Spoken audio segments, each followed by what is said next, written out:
Welcome to the Inspiration North podcast, inspiring stories from inspirational people and how they found their passion, their true north. I'm James Eves. And I'm Michelle Minikin, and this is the Inspiration North podcast.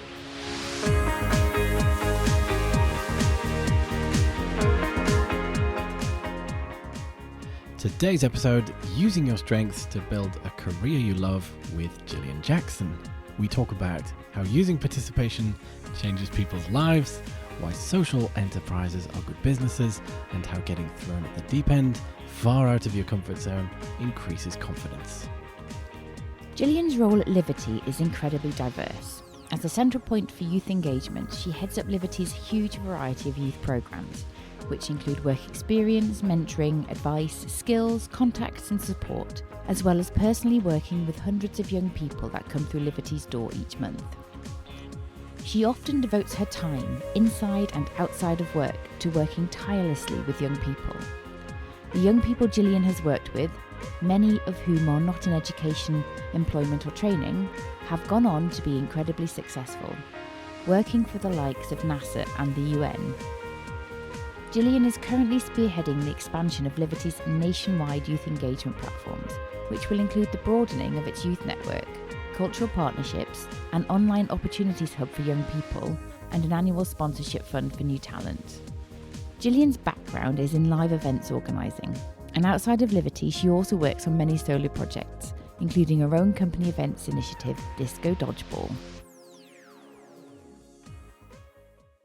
What do you think is a good starting point as a kick-off? Sometimes it's... Sure. Some like to start present day. Some like to go back to, childhood. When I was 5, I wanted to be a warrior princess. Or yeah. I know you did, James. But then I realised that wasn't possible.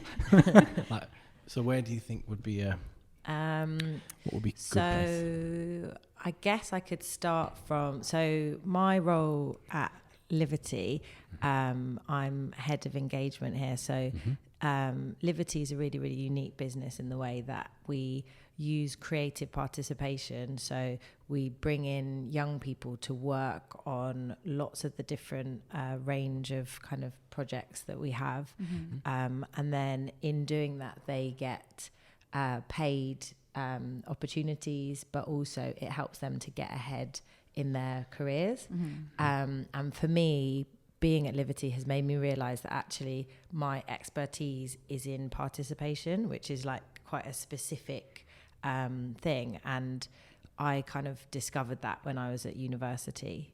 So when I was at university, I started my own music festival called Pangea in Manchester. So that was something that we pitched to the Students' Union to rival the kind of student ball concept, which at the time of university was everything was quite kind of cheesy music, and when you graduated you just did this one thing that was actually quite dry.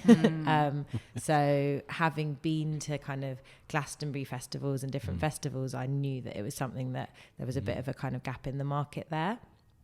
But I guess the unique thing that we did was we didn't really want to just create an event. It was actually about kind of creating a movement, and it was really about how we could bring in students that had no experience kind of and could offer them a budget to do literally whatever they wanted. So over the years we had people having like exhibitions on mental health, rooms where they did gaming, to having, big music artists like Miss Dynamite and other people. Even though I did it for 5 years, I actually can't remember many of them. But I think that the interesting part of that was realizing how important participation is, because it literally like changed people's lives and gave them kind of a creative output for like they gave them a kind of creative output outside of their studies that often was,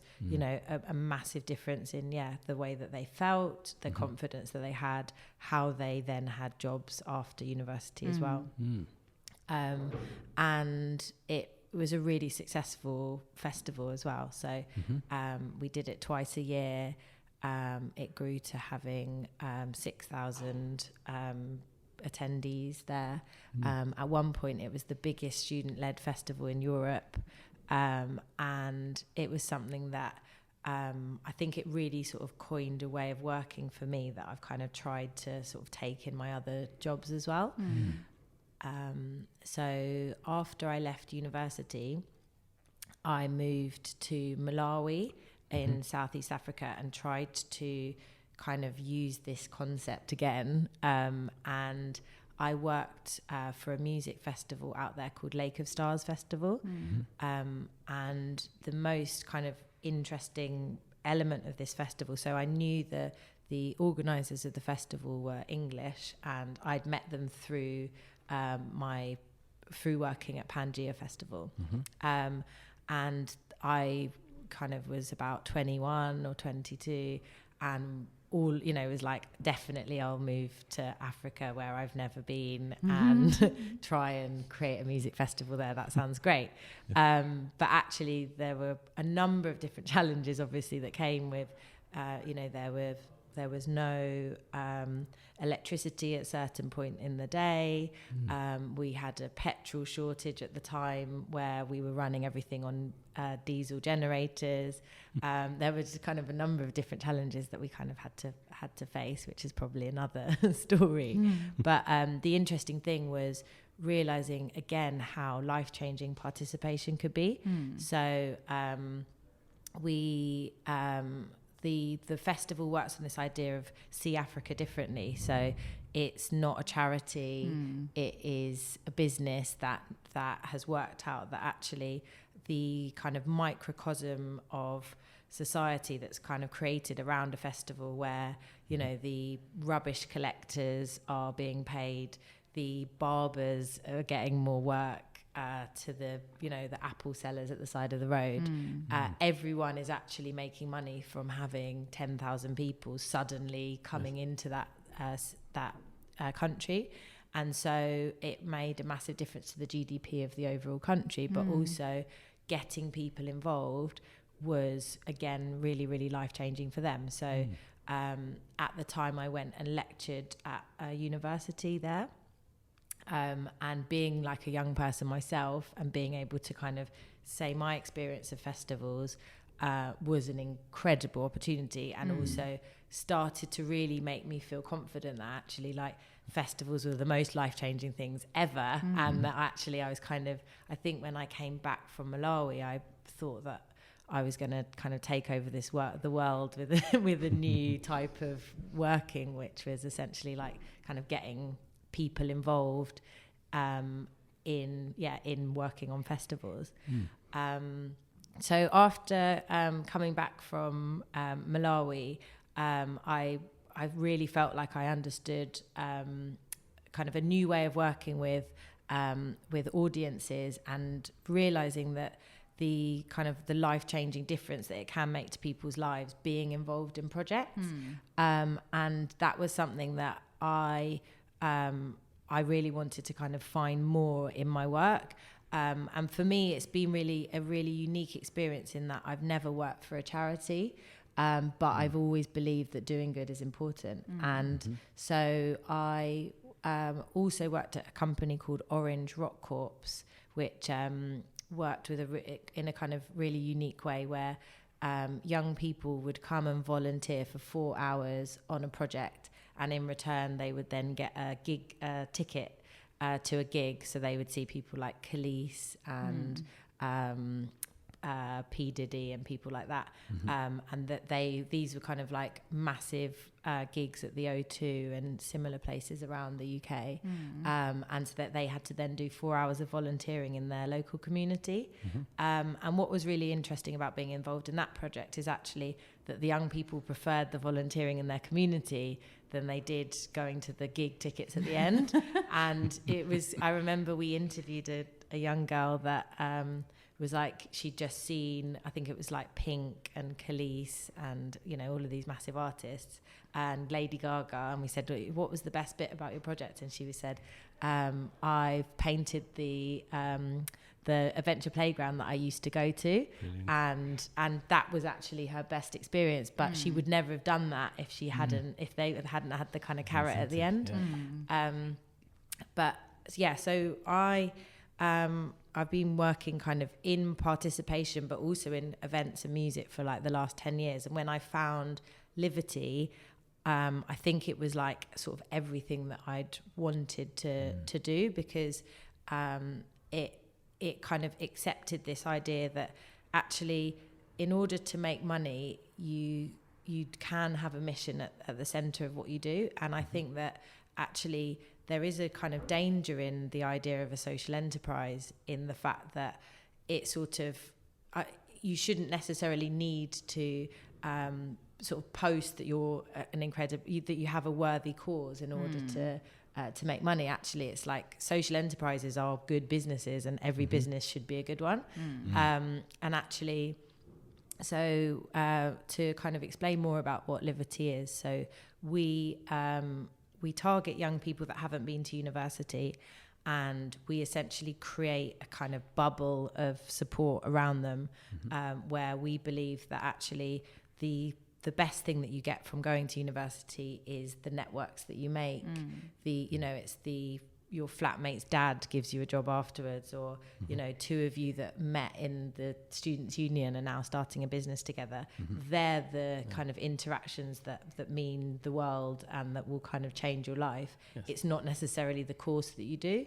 And so for us at Livity, we create that, we kind of foster that community for young people. So people can come and find everything that they need in that space. Lots of people that have met at Livity events are now running businesses together. If somebody comes in to say, I want an opportunity, or I don't have any prospects at all at the moment, we can really dramatically change that. And in doing that, we use kind of participation as the main way of kind of doing that. And I guess that is, so participation at Livity is very much about using real world experiences for people. So for example, we're running a program at the moment for young people that are at risk of violence, and that is so we're going to be getting them involved in one of the biggest free festivals in the UK, which is called Lambeth Country Show. And so there'll be 15 young people. We help to support them with kind of counselling and support around kind of their wellness and well-being. They also get connected to the wider creative industry, so they'll be meeting record labels and music artists and people like that. But then also they will be literally putting on a massive area of a festival. So that's everything from the stage management to programming the stage to producing a market. What do the art installations look like? Literally kind of everything. And we know that doing that and kind of throwing them in the deep end will mean that they, through kind of actually getting involved in a project, will get so much more from it than kind of having a kind of a handout. Or I think often with work experience opportunities, you're given the kind of the most basic level of what a job can be, rather than actually kind of forcing you to really learn as quickly as possible. And it's often the challenge, isn't it? You can't get a job or work experience without work experience. And then you can't get work experience without the job. So there's always that trick. But then it's like you say, I think you're often put in the lower responsibility level, aren't you? But I like the sound of that, of giving someone something very practical, very real world, isn't it? Exactly. We've got somebody coming in a couple of weeks actually to do work experience, so we'll have to have a proper think. Well, it's on the list of have a proper think about what to do with her. So maybe they should interview you for one of their... Great idea. Do James. And I think that's a really kind of, it's really interesting when we work with some of our clients that the giving young people a critical role in projects is often really scary.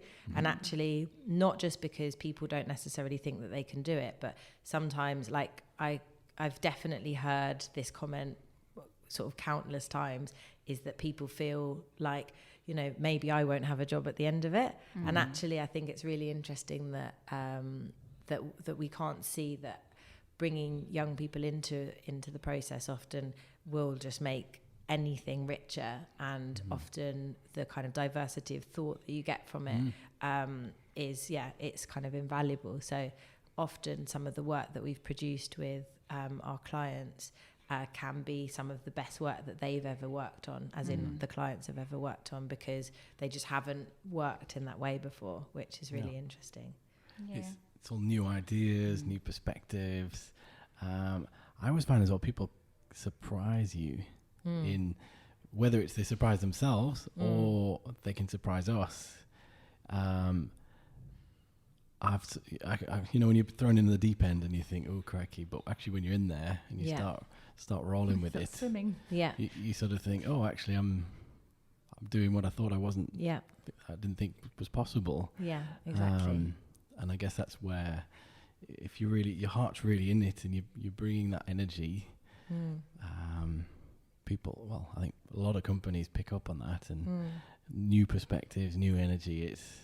It's what we need more of in general, don't we? Yeah, I totally agree. And I think I think that often people aren't given the opportunity to try, and we used to run a program here called Somewhere To, and we would take over space for so free space that might be kind of derelict or unused. We would hand it over to young people to realise their projects. So it might be somebody that's been selling T-shirts online from their bedroom would take over an empty pop-up shop for the day and kind of run it as a retail store. It's a really good concept. What's been given is an opportunity that, I mean, to have a retail outlet is a huge investment. Exactly. The space for just renting the space, any utility bills, insurance. That's a lot of T-shirts you've got to sell before you're actually making anything of living. So by giving that opportunity, it's I suppose it's bridging the gap, isn't it? To, well, I could do this, but actually a physical retail outlet, I can take some of the concepts from that, but I'm going to plow on with the online and just do the odd pop-up here and there to help grow my business. So I think it's a great idea. Yeah, exactly. And one of the most interesting things about it is it's the level of confidence that people can get from being completely out of their comfort zone, which is obviously terrifying at first. But someone would suggest that they wanted to run a fashion show, and we would say, okay, well, let's make this as big as it possibly can be, and we're going to give you a space that has maybe 200 or 300 people that can attend, rather than and where they were maybe thinking of it as a kind of 10 to 20 people sort of scale. And every because we had the support around them and helping them with all of the logistics that kind of took they were able to be much more creative in that sense. It would mean that they would deliver these incredible projects that they probably wouldn't have done on their own. And I think so with a number of the projects that we have here at Livity. So, for example, an amazing project that we worked on recently was with a company called Nominet, who are one of the biggest tech companies that often people haven't heard of. And they are in charge of the infrastructure of the UK internet. So they provide domain names for kind of the 123reg or GoDaddy or kind of the different companies. And they were really interested in helping to launch creative careers and kind of launch digital careers, and also to connect more small enterprises with young people. So we came up with an amazing talent program that was it was a kind of UK-wide program. So we had projects in Leeds, Glasgow, Manchester, Nottingham. We didn't have one in Newcastle, but we did have it. It was kind of a UK-wide project. And we would train up young people for 2 days in digital marketing. So they would learn everything from how to run a business, how to run an online business, how to make a website, sort of social media strategy, lots of different things. And then we would match them with an SME, and they would then teach the SME how to market their stuff better. So often with small businesses, if you take a kind of a hairdresser or an estate agent, or kind of things that are on the high street but often have been, haven't moved as fast with kind of technology, they are often in dire need of support. So being able to give young people their first ever work experience job as a consultant or as a specialist was such a valuable experience for them, because they genuinely were adding a massive amount of value to these businesses. And the result was that lots of people were continued to be employed by those businesses, and some have even set up their own digital marketing companies consulting other small businesses. So, and that's a really good example of something that's such a practical solution to a problem that we could have kind of approached it in a number of different ways, but also, again, really showcases how important participation is and why it can really help to change lives. That's brilliant. It's really interesting. No, it's like 2 day. I think we probably need the 2-day business course thing as well. Might come in handy. There's so many offered though. It's like almost overwhelming. Brilliant. So how long have you been at Livity? I've been at Livity for 4.5 years. It will be 5 years in September. Okay. Yeah. And you don't sound like you're somebody who's looking to leave or move on, do you? No, I think I'm so happy here, and I think that so we share our office space with young people, and so the kind of variety of people that we work with on a day-to-day basis is incredible.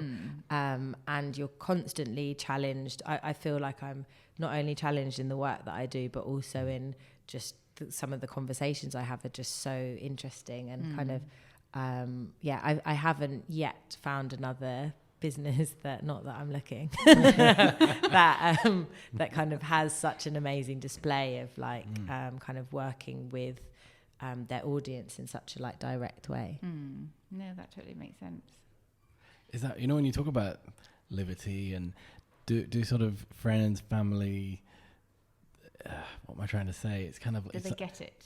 Well, not just do they get it, but it's like, surely you can't enjoy your job. That's, you're not supposed to enjoy your job. No, I really do love it. It's like, you've been brainwashed. Yeah, I think that they definitely don't understand what I do. And yeah, I think that you're right. It's not often that people do enjoy their job. So it's always really nice. I think I often also have that when I'm speaking at events or meeting people assume that it's my company because I'm kind of talking about it in a way that I love it so much. But it is, I think that because the mission here and kind of our purpose is so strong that I think that most of the people that work here are, genuinely completely passionate about the work that we do and about actually helping to change people's lives. And that's tangible, isn't it? It's exactly. not just something that might happen in 10, 20 years. You can see the growth and the change in not just an individual, but other companies that are being helped in the way. Yeah, there's quite a ripple effect, isn't there? Yeah.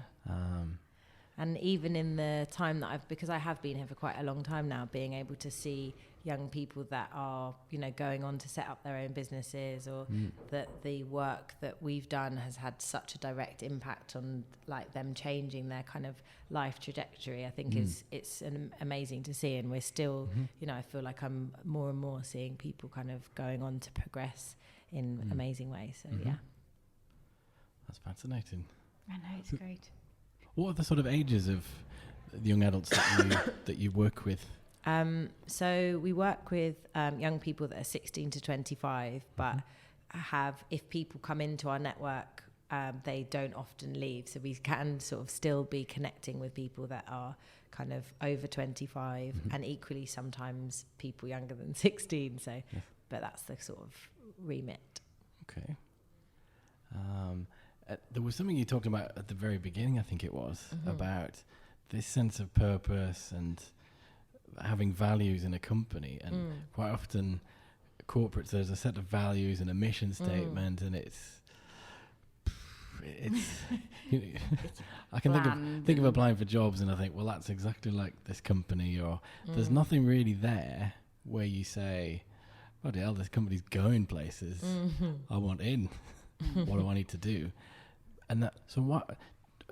I wonder why that is. Why do we not have social enterprises, charities that should flip it around? Why do corporates not have something of a purpose or a mission or a value that you can say, actually, I buy into this, I'm passionate about this, I want to work here? I don't know. It's strange. It sounds logical, but I think that more companies are starting to think like that, and definitely I think brands are starting to catch on to this idea of sort of mission-based projects and kind of having purpose in their campaigns. And I think it's a really interesting one when, so, you know, a company like say Patagonia has got quite a good kind of purpose as a brand. Yeah, there are lots of businesses that are kind of starting to think about their purpose, but also I think it's interesting that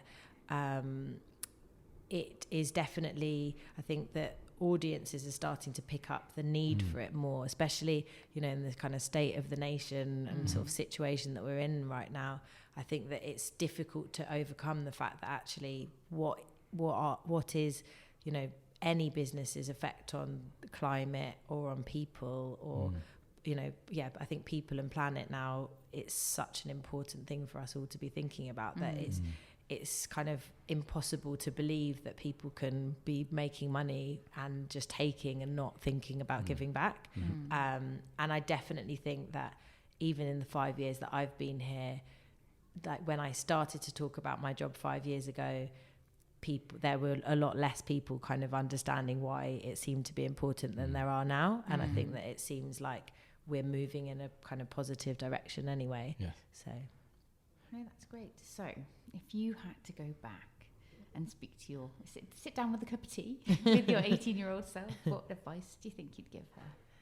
I think that the main piece of advice I would give my 18-year-old self would be to continue to kind of take more risks and to not worry about what the future was going to hold. I think that often, say when I sit down with 18-year-olds now, they're so worried about, you know, which decisions to make, which, you know, whether to go to university or not, or what, you know, what jobs are out there for them. And actually I feel like I've really naturally fallen into having a specialism that I didn't even know existed when I was that age.